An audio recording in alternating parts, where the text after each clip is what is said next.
இதெல்லாம் சரிதானா? இவ்வளவு நாள் நீங்க த்ரிஷாவோட சுத்திட்டு இருந்தீங்க, ஓகே. ஆனா இப்போ ஒரு நாட்டோட முதலமைச்சர் இன்னுமே எங்கே போனாலும் த்ரிஷா அவங்கள கூடவே வச்சு சுத்திட்டு தர்றது, இது எந்த விதத்துல நியாயமா இருக்கு அப்படின்னு சொல்லி எனக்கு தெரியல. நானே தமிழக வெற்றி கழகத்துக்கு நிறைய ஆதரவா வீடியோ போட்டோம்னா, இருந்தாலும் இந்த மாதிரி ஒரு விஷயங்களை பார்க்கும்போது எனக்கு கொஞ்சம் அனீசியா இருக்கு. என்னடா தினா சம்பந்தமே இல்லாம பேசுற அப்படின்னு சொல்லி உங்களுக்கு ஒரு தோணலாம்.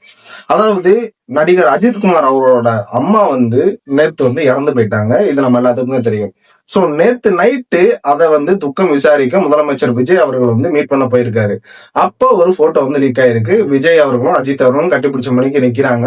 பக்கத்துல த்ரிஷா அவர்கள். சோ இதை ஃபுல்லா மீடியா எந்த மாதிரி ட்ரெண்ட் ஆக்கி விட்டாங்க அப்படின்னா, த்ரிஷா அவங்களோட போய் அஜித்குமார் அம்மா துக்கம் விசாரிக்க போன முதலமைச்சர் விஜய் அப்படின்னு சொல்லிட்டு இதை மிகப்பெரிய ஒரு விமர்சனமா விமர்சிக்க ஆரம்பிச்சிட்டாங்க. சும்மாவே நீங்க ஆட்சிக்கு வந்ததுல இருந்து உங்க மேல ஆகப்பட்ட விமர்சனங்களை ஏகப்பட்ட விமர்சனங்களை அள்ளி வீசிக்கிட்டு இருக்காங்க இருக்கக்கூடிய எல்லா கட்சிக்காரங்களும். அதுக்கே நீங்க ஒழுங்கா ரெஸ்பான்ஸ் பண்ண மாட்டீங்க. அதுல இன்னொரு ஒரு விமர்சனமா இது ஒரு விமர்சனமும் சேர்ந்து இப்ப நின்றுகிட்டு இருக்கு.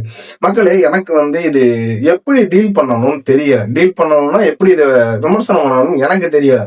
இதுக்கு முன்னாடி ஏகப்பட்ட முதலமைச்சர்கள் இருந்தாங்க. கலைஞர்ல இருந்து எம்ஜிஆர் அவர்கள்ல இருந்து அதுக்கு முன்னாடி ஏகப்பட்ட முதலமைச்சர்கள் இருந்தாங்க.